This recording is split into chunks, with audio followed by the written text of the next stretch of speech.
La primera, bueno, lo digo de vuelta, ¿no? Así queda grabado. La primera de las tres exposiciones que tenemos está a cargo de Omar Camilo Muñoz Rodríguez, que es docente e investigador de la Uni Cervantes de Bogotá, Colombia. Es licenciado en Teología, especialista en Pedagogía y magíster en Retórica y Oratoria. El título de su ponencia es La dimensión retórica de la apologética agustiniana contra los arrianos, el caso del debate con Maximino, obispo arriano. Así que, Omar, es tu espacio este. Buenos días, Julián. Muchísimas gracias por la presentación. También agradezco la presentación de la profesora Alesia Brombin, la verdad muy interesante. Quiero presentarles la dimensión retórica de la apologética agustiniana contra los arrianos, el caso del debate con Maximino Obispo Arriano, como muy bien nos lo mencionaba Julián. Quisiera compartir entonces en este momento pantalla.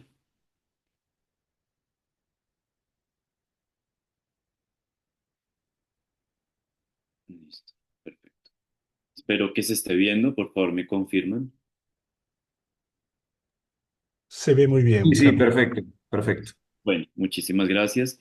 El resumen, bueno, ya lo teníamos dentro de lo que era el contenido general de la programación. Entonces me voy directamente a lo que es una breve introducción en donde el debate con Maximino, desarrollado en Hipona hacia mediados del siglo V, constituye un testimonio privilegiado del uso de la retórica al servicio de la defensa doctrinal. En este intercambio, San Agustín despliega no solo su contenido teológico, sino también su pericia en el arte del discurso, herencia de la retórica clásica grecolatina.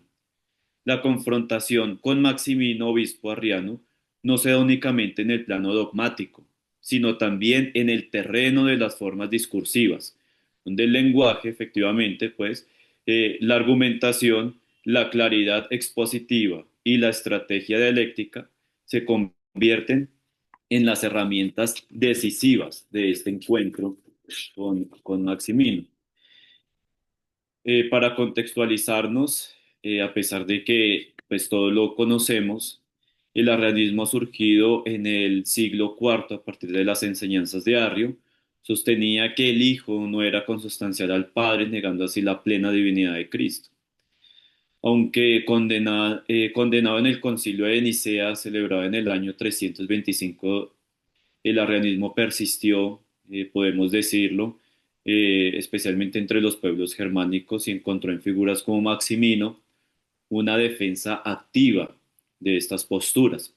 Agustín, por su parte, se presenta como defensor de la ortodoxia nicena, con una estrategia que combina erudición bíblica, pero aquí exaltando la claridad conceptual y una retórica refinada.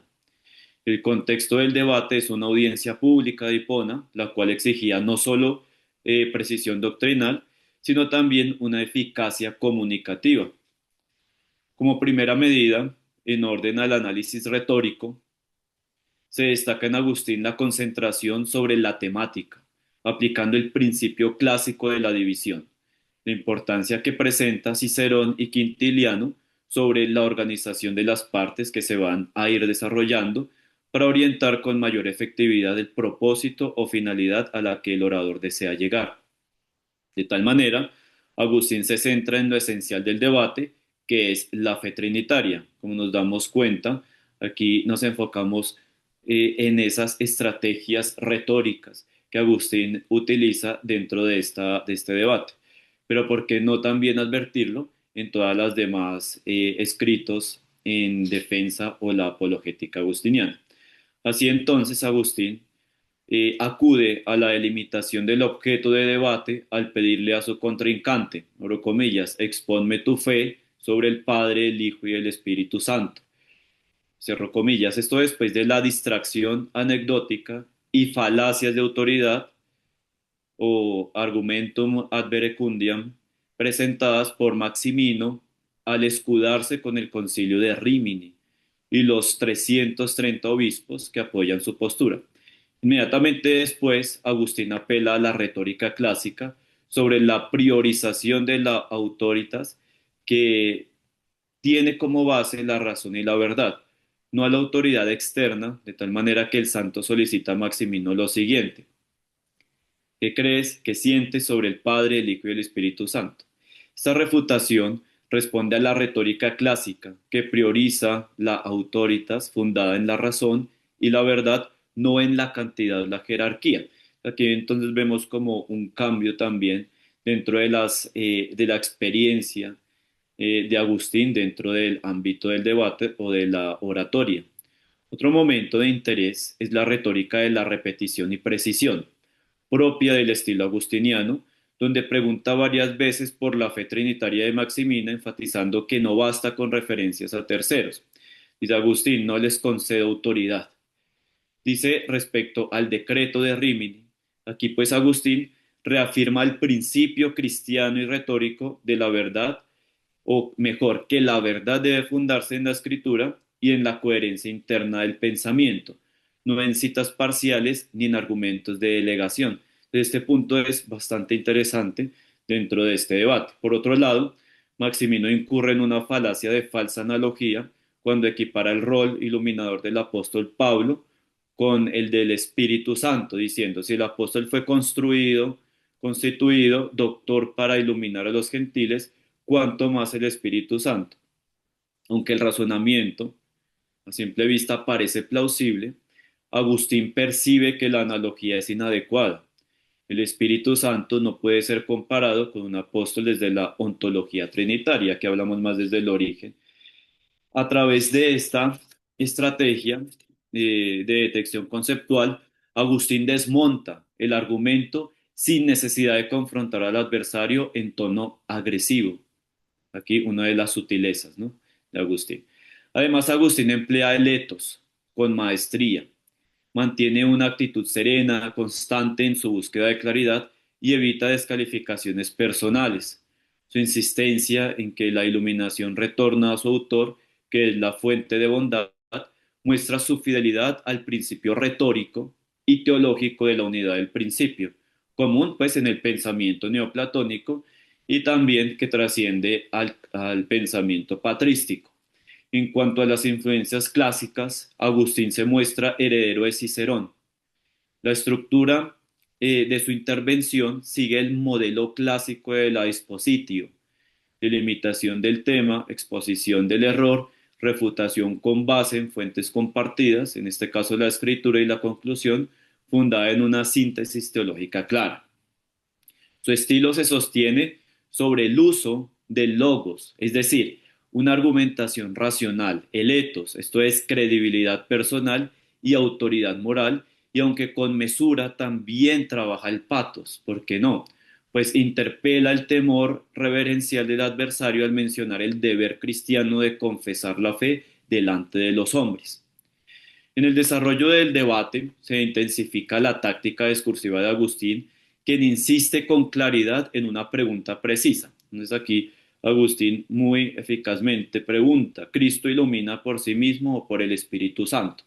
Esta insistencia responde a un esquema clásico de la dialéctica socrática, en la que la claridad conceptual se alcanza por medio de preguntas directas, cortas, repetidas y orientadas a acorralar el argumento del interlocutor. Maximino, sin embargo, responde con una evasión reiterada, amparándose en textos bíblicos que no abordan directamente el núcleo de la cuestión planteada. Este recurso constituye una falacia de conclusión irrelevante, en la medida en que argumenta sobre asuntos que Agustín nunca puso en duda. Al hacerlo, Maximino desvía la atención del punto central, saturando el discurso con referencias no pertinentes que, aunque doctrinalmente ortodoxas en parte, y también pues, por la autoridad bíblica, pero estas no responden al marco trinitario preciso del debate, que exige distinguir entre la función económica o misión en la historia y la relación ontológica de la Trinidad. Agustín, entonces, a lo largo de estas tácticas, Agustín no permite que esa falacia se normalice como táctica retórica. Más bien la señala explícitamente cuando dice: como intentas probar lo que no digo o lo que no niego, estás consumiendo el tiempo necesario en cuestiones superfluas.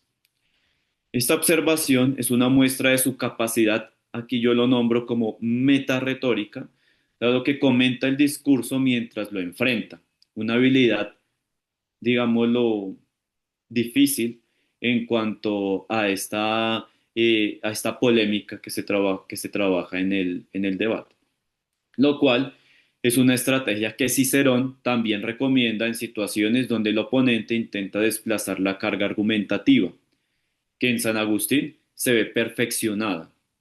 Además, Maximino incurre en una falacia de petición de principio al afirmar que el Espíritu Santo ilumina porque lo ha recibido del Hijo y que el Hijo a su vez lo recibió del Padre, para luego concluir que toda iluminación viene del Padre, es decir, presupone como verdadera la tesis que está obligado a demostrar que el Hijo no ilumina por sí mismo, sino solo como transmisor, digámoslo aquí, subordinado.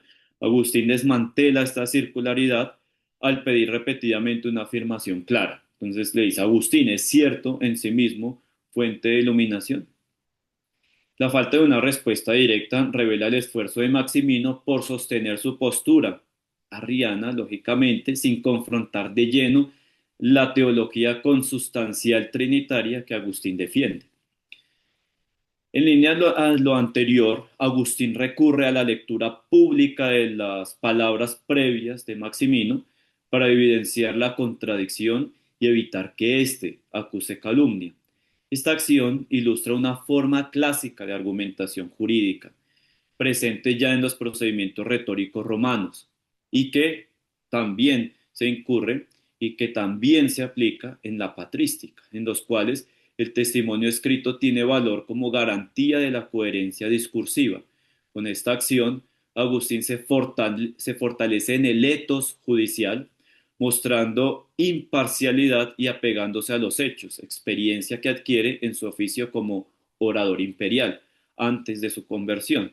Maximino insiste en repetir el argumento con nuevas citas, incurre en una posible falacia de repetición, creyendo que la fuerza de su postura se encuentra en la abundancia de testimonios y no en su pertinencia lógica.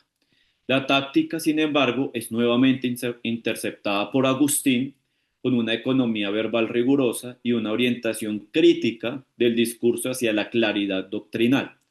La respuesta agustiniana es contundente en su economía verbal, porque, bueno, y también, pues, sobre todo en su insistencia metódica, Agustín no combate con la amplitud, sino con la disciplina argumentativa, que recorta lo accesorio y vuelve una y otra vez al centro del problema. Esta forma de refutar, aunque sencilla, es estratégicamente poderosa, dado que al no desviarse, obliga al adversario a exponerse más, mientras él mismo conserva el control del discurso, que también los ánimos. Los recursos retóricos agustinianos que se utilizan dentro de todo este debate, pues es la reiteración como insistencia argumentativa, pero la pertinencia de, de las fuentes. Agustín recurre a una estrategia entonces de repetición reforzada, como al citar reiteradamente fórmulas paulinas, el Dios y Padre de nuestro Señor Jesucristo, y evangélicas como suba a mi Padre y a vuestro Padre, para probar que esas expresiones no implican subordinación ontológica, sino la economía de la encarnación. Aquí hay entonces un punto crucial dentro de toda la doctrina agustiniana. La repetición cumple una función persuasiva, mostrando consistencia en el testimonio bíblico. Aquí de pronto encontramos las diferencias entre Maximino y San Agustín aplicando esta reiteración. Agustín lo combate con fuentes acertadas, mientras que Maximino lo hace para desviar el, la línea temática. Uso ejemplar entonces de la captatio benevolentia. Aunque el tono es combativo, Agustín mantiene una línea de razonamiento que busca preservar el respeto por el interlocutor al usar fórmulas como has dicho con toda la razón del mundo, cierro comillas. Esta estrategia suaviza el ataque y aumenta su etos, mostrando ecuanimidad. Aquí también, pues, como todo en Agustín, vemos la apelación a la autoridad bíblica. Todo el desarrollo está saturado, digámoslo en el buen sentido, de citas bíblicas, lo que muestra no solo su vasto conocimiento, sino también su intención de que la autoridad de las escrituras sea el terreno común del debate. Un ejemplo puede ser la cita donde Agustín advierte: toda escritura divinamente inspirada es útil para enseñar. También la analogía y deducción progresiva. Agustín establece una línea de razonamiento desde la preexistencia del verbo, pasando por la subordinación voluntaria de la carne, hasta la futura sumisión, digámoslo, escatológica al Padre, como, jugando con esta palabra. Este encadenamiento lógico refuerza su tesis central, la igualdad esencial del Hijo con el Padre. El cierre del fragmento, este es en la parte, digámoslo, numeral 20, dentro de toda la temática magistral. Agustín apela a la unidad en voluntad, no en sustancia, para explicar cómo Padre e Hijo son uno. Esta explicación tiene fuerte influencia joánica para que todos sean uno, incluso allí pues lo retoma el principio agustiniano del amor como unión. Además, el recurso de la oración del Getsemaní, no se haga mi voluntad, también es utilizado no para mostrar debilidad, sino para resaltar el valor salvífico de la obediencia libre del Hijo, que Agustín sigue un razonamiento análogo al de su doctrina del libre albedrío, pero pues este ya sobrepasa nuestra presentación. Como parte final, los testimonios versus los argumentos racionales, como lo subtitulo, Agustín establece una jerarquía epistemológica en su defensa. Dice: la verdad no se adquiere con argumentos, sino que se verifica con testimonios ciertos. Aquí Agustín también hace una jugada, digamos, lo más retórica y oratoria, dada su paso por toda esta parte de la defensa y siendo la voz pues del imperio. Este giro le permite deslegitimar cualquier inferencia lógica del adversario si no está basada en la escritura. Una estrategia común en la apologética agustiniana. ¿En qué consiste? En neutralizar la lógica del contrincante, apelando al testimonio sagrado como criterio superior de verdad. También hay aquí un recurso de anticipación retórica. Agustín aclara que su defensa del Espíritu Santo no implica subordinarlo, evitando así que Maximino lo acuse de incoherencia. Agustín emplea una anáfora intensificadora. Dice: es tan grande y de tal categoría, cierro comillas, esta construcción retórica refuerza la omnipresencia, potencia y dignidad del Espíritu. El uso de esta figura retórica tiene un carácter perlocutivo. ¿Cuál? Aquí busca generar admiración y reverencia en el oyente lector, a la vez que desarma cualquier intento de subordinar al espíritu, cosa que también estaba pues tratando de hacer Maximino. Finalmente, ambos suscriben las actas. Agustín reafirma que responderá por escrito y refutará los errores. Maximino deja una especie de última palabra, comprometiéndose a responder solo si ve necesario. Esta actitud final de Maximino es evasiva, porque evita comprometerse con una refutación sustantiva. Es una salida que sugiere agotamiento argumentativo por parte de él. Entonces aquí se ve ese agotamiento discursivo también. En síntesis, el debate con Maximino ofrece una rica muestra del uso que San Agustín hace de los recursos retóricos heredados del mundo clásico, lógica adquirida tanto como maestro, también después defendiendo la fe, la clarificación conceptual y la repetición estratégica al servicio de la apologética cristiana, frente a un adversario que abusa de las citas y distorsiona el pensamiento católico. Agustín responde con claridad, caridad y contundencia, tres elementos que rescato dentro de este escrito. En ello radica la fuerza de su palabra, no en el volumen, igualmente no lo sabemos, sino en la verdad que se expresa con rigor y belleza que sí se vislumbra dentro de todo el contenido en cuanto al estudio retórico y de la estructura lógica argumentativa de Agustín. Con esto entonces termino y agradezco su atenta escucha. Bueno, muchas gracias Camilo. Debo decir y debo agradecer que la leíste en 20 minutos exactos, así que no tuve que decirte absolutamente nada. Así que gracias por eso también. Bueno, las preguntas las vamos a dejar para el final, así que vayan anotando las preguntas que tienen. Y ahora vamos a escuchar a Álvaro Sánchez Bravo de la Universidad de Sevilla. Álvaro es doctor en Derecho, profesor de la Facultad de Derecho de la Universidad de Sevilla y el título de su ponencia es San Ambrosio de Milán y la recepción del Concilio de Nicea, unidad de fe y defensa de la ortodoxia en Occidente. Así que bueno, este espacio es tuyo, Bárbaro. Muy bien, buenas tardes, don Julián, muy agradecido. Y quiero agradecer también a don Mariano y a don Pablo por la iniciativa eh, de realizar estas jornadas patrísticas que siempre nos permite eso, encontrarnos y debatir sobre un tema tan relevante, ¿no? Como bien ha dicho don Julián, mi aproximación será en torno a la recepción del Concilio de Nicea en la obra de Ambrosio. La primera consideración es que es la relevancia precisamente de celebrar estas jornadas en lo tocante a que existe una idea, incluso difundida, ¿no?, en ámbitos hasta teológicos, de que Nicea supuso el punto final a los conflictos. Más bien parece que fue el inicio de muchos conflictos que se desarrollarán a lo largo del siglo IV y del siglo V hasta llegar al propio San Agustín, ¿no?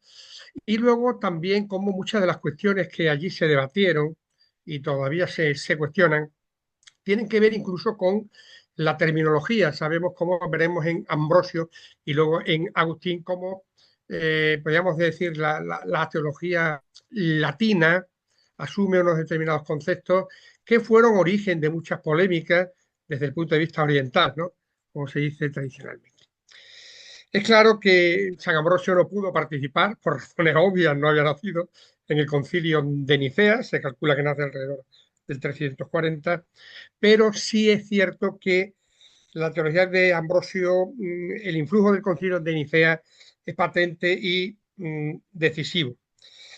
Y lógicamente a lo largo de toda su obra está profundamente imbuida por los principios dogmáticos que en Nicea se definieron, especialmente en lo referente a la consubstancialidad del Hijo y del Padre, el famoso homoousios, que tanto dio lugar a las disputas doctrinales pre-concilio, ¿eh?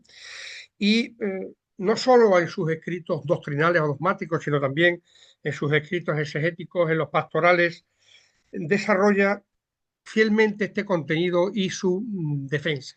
No debemos olvidar que Ambrosio a lo largo de su obra trasluce también una admiración y, y un conocimiento de las obras del gran Atanasio, quizás el mártir de Nicea. No debemos olvidar que Atanasio pagó incluso personalmente con el exilio su defensa y su enfrentamiento con en aquel momento unas estructuras de poder como luego se producirán en Ambrosio, ¿no?, de un poder imperial y de una manera de hacer teología y de hacer política religiosa no admitido por todos, ¿eh?, y que llegará también, por supuesto, hasta las consideraciones de Agustín.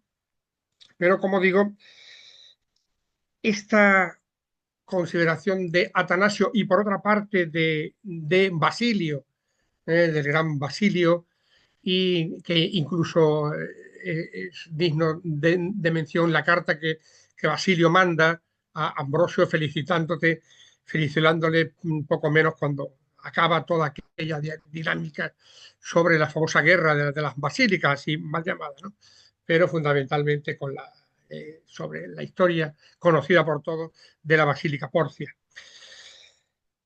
El homoousios y la defensa del Hijo y la divinidad del Hijo y del Padre. Bueno, fundamentalmente, luego ya con más tranquilidad se podrá leer una vez que se publique, pero de todas están bien conocidas las dos obras fundamentales, el de Fidei por un lado y el Espíritu Santo por el otro. En el de Fidei, lógicamente, Ambrosio de manera contundente asume el dogma niceno del homoousios, de la misma sustancia, otras versiones de la misma naturaleza que el Padre. El De Fidei, como sabemos, es escrito, es una, podríamos decir, es una obra importantísima, pero ¿a petición de qué? En este caso, de Graciano, de Graciano, que quería y le pide a Ambrosio, dada la amistad personal que les une y la tutela teológica que el obispo de Milán ejercía sobre Graciano, eh, que le pide que le ilustre sobre cuál era la verdadera ortodoxia. ¿Cuál era la verdadera ortodoxia frente al poder y a la presión arriana que en ese momento, no solo Ambrosio, sino la clase política?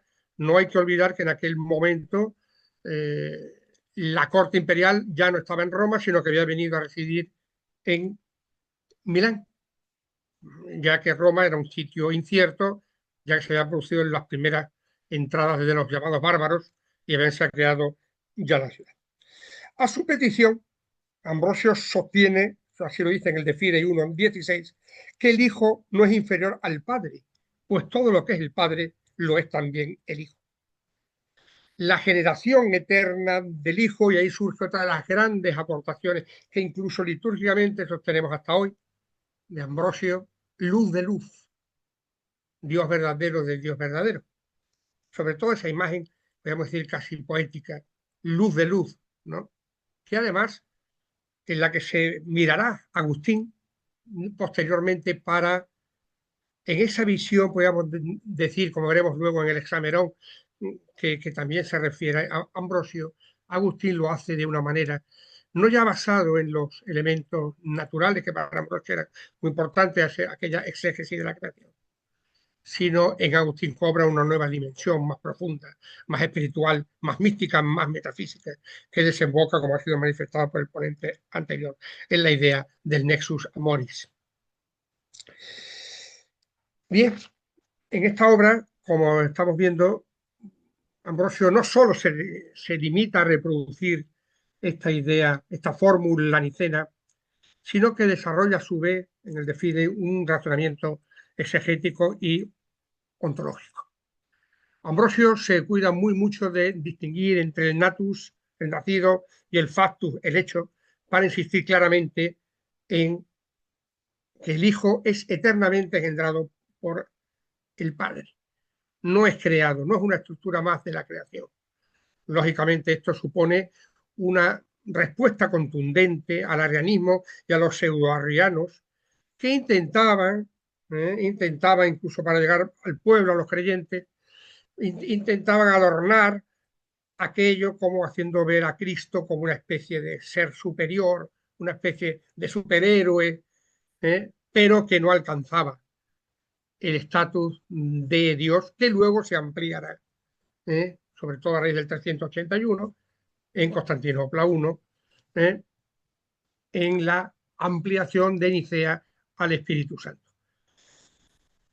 Esta visión del Espíritu Santo es también desarrollada tomando como base Nicea por Ambrosio en su obra así titulada, de Espíritu Santo, escrita alrededor del año 381. No es casual la fecha, dado que coincide con el concilio, y además es una respuesta clara y contundente a los avatares de los neumatómacos que en aquel momento cuestionaban la existencia del Espíritu Santo. Muchos habían cuestionado la existencia de Cristo como ser divino y ahora tocaba cuestionar al Espíritu Santo, lo cual mantiene la idea de que las prevenciones de Nicea contra el arrianismo no solo no se habían acalmado, sino que habían vuelto con más el carácter furibundo. Pensemos en este momento en los apolinaristas, por ejemplo, los macedonianos. Es decir, era un ataque prácticamente casi concertado contra Nicea, ¿no? Aunque Nicea lógicamente no había definido expresamente la divinidad del Espíritu Santo, sin embargo Ambrosio con contundencia se apoya en ese principio y partiendo de la idea de que si el Espíritu realiza las mismas obras divinas que el Padre y el Hijo, debe compartir también su misma naturaleza. Ambrosio, y lo dice en el Espíritu Santo en 2:9, afirma: el Espíritu es Dios porque es santo, porque es eterno, porque procede del Padre y del Hijo, porque santifica y porque da la vida. Esta formulación, es claro, anticipa lo que posteriormente, no sin también discrepancias, constituye el desarrollo de la idea del filioque. Lógicamente, Ambrosio no utiliza la idea en el Espíritu Santo del homoousios, en la comunión también con el Espíritu Santo, ¿eh? Y no de manera explícita se puede encontrar este término. Pero como decíamos, Ambrosio no se queda solo en los tratados dogmáticos, en esta apuesta firme y coherente con su fe, con los dictados de Nicea. Si se aborda su obra, tanto en el estudio sobre los salmos, en las explanaciones de los salmos, el Salmo 118, el Evangelio según Lucas, y dentro de los patriarcas, en el estudio de la figura de Abraham, se encuentran constantemente afirmaciones de la plena divinidad del Hijo, del Padre, por tanto, y del Espíritu. Así, en el Evangelio según San Lucas, eh, al comentar la voz del Padre en el bautismo de Cristo, tú eres mi Hijo amado. Ambrosio insiste en que el Hijo no es adoptado sino engendrado y que la fórmula revela la unidad de sustancia claramente entre el Padre y el Hijo. Como hemos hecho referencia también en el Hexamerón, Ambrosio interpreta la creación como una obra conjunta del Padre y del Hijo y del Espíritu, mostrando que desde el principio la Trinidad está actuando en perfecta unidad. De este modo, la exégesis ambrosiana no es un ejercicio especulativo, sino un instrumento para mostrar cómo la revelación ya contenía en germen la doctrina que Nicea definió formalmente y de manera contundente. Pero para Ambrosio, y quizás es una de sus principales, para mí personalmente la gran aportación ambrosiana, es que no es solo una fórmula teórica, no es un tratado dogmático de más o menos profundidad, sino una realidad vívida en la liturgia. De hecho, hasta hoy, en la liturgia milanesa, se mantiene la afirmación ostentoria del amor al Padre, al Hijo y al Espíritu Santo. Así, en su obra De Sacramentis, al describir la profesión trinitaria en el bautismo, insiste en que el rito refleja la fe de la Iglesia. Y así lo afirma cuando nos enseña la fórmula en el bautismo, que se traduce en ¿crees en Dios Padre? ¿Crees en el Hijo de Dios? ¿Crees en el Espíritu Santo? Y continúa Ambrosio en 2:20 de Sacramento. Tú has respondido que crees, por tanto, has sido sumergido 3 veces, has sido rescatado del pecado. Esta praxis bautismal es en sí misma una afirmación viva y continua del dogma trinitario. Además, el uso del Gloria Patri en sus signos y comentarios refuerza esta dimensión espiritual del símbolo de Nicea. No debemos olvidar que Ambrosio es considerado el padre de la himnología cristiana en aquellas aciagas pero solidarias jornadas en las que, encerrado en la basílica, defendía con su propia vida la defensa de la ortodoxia frente a los arrianos, parece ser más preocupados por la ostentación de los bienes materiales y de los lugares litúrgicos que en la verdadera protestación de fe de lo que las basílicas significaban para la fe. Como veremos y como sabemos, postura que luego Ambrosio reafirma fuertemente en la famosa polémica contra Símaco y la restauración o presunta o posible o pedida restauración de la imagen pagana en Milán. Vamos concluyendo. Esta obra ambrosiana, y aquí también es otro de los elementos que podemos considerar más relevantes, influye sobremanera en el santo Agustín. No solo porque, como Agustín reconoce en las confesiones e incluso en la exaltación que hace a Simpliciano, no olvidemos que Simpliciano es, podríamos decir, el gozne de la puerta que une, entre otras cuestiones, Ambrosio y Agustín. Simpliciano es el formador, el padre espiritual, el maestro, al que el propio Ambrosio respetaba y amaba como hermano y como maestro. Sucesor de Ambrosio a su muerte, está durante 2 años. como obispo y fallece. Y el propio Agustín en las confesiones agradece a los dos, pero especialmente Ambrosio. No debemos olvidar la relación profunda de su madre, Santa Mónica, con Ambrosio y los rezos de esta, por tanto, al lustro para que se convirtiera, hecho que al final se produjo. Y cómo el propio Ambrosio se convierte en el mentor, aún en los primeros tiempos, aún a demérito de Agustín, que iba más a valorar su dialéctica y su formación conjunta, ambos sabios en la retórica, en las artes romanas, pero que poco a poco fue calando en el corazón de Agustín. Qué duda cabe que el influjo, como veremos, en la concepción trinitaria llega hasta Agustín, si bien hay que reiterar cómo Agustín lo hace de una manera más psicológica, lo hace de una manera más profunda, establece aquel planteamiento maravilloso del Nexus Amoris y cómo esas tres figuras de la Trinidad alcanzan quizás en San Agustín el culmen patrístico de su elaboración. Y además es otra cuestión muy relevante. Y es que lo que para Ambrosio era una cuestión de fe, ya en Agustín se consolida como un hecho inteligible. Por tanto, y ya concluyo, si podemos hablar de Ambrosio como el catequista de Nicea y de la Trinidad, Agustín seguramente es el metafísico, el místico. Y ambos representan dos etapas complementarias del mismo proceso, la asimilación del misterio revelado en la vida de la Iglesia y su comprensión racional en la integralidad del espíritu. Muchísimas gracias por su atención. Bueno, gracias a vos, Álvaro. Otra vez tengo que agradecer que fueron 20 minutos justos, así que agradezco el respeto por los oyentes, bueno, por mí también y por el resto de los ponentes. Bueno, teníamos una ponencia más de Andrés Leonardo Reyes Cabrera, pero no sé si está presente. Tengo ahí algunas entradas que no tienen nombre, entonces pensé que por ahí podía estar, pero bueno, aparentemente no.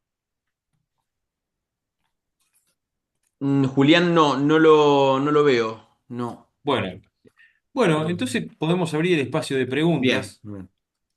Así que bueno, no sé si alguien tiene alguna pregunta.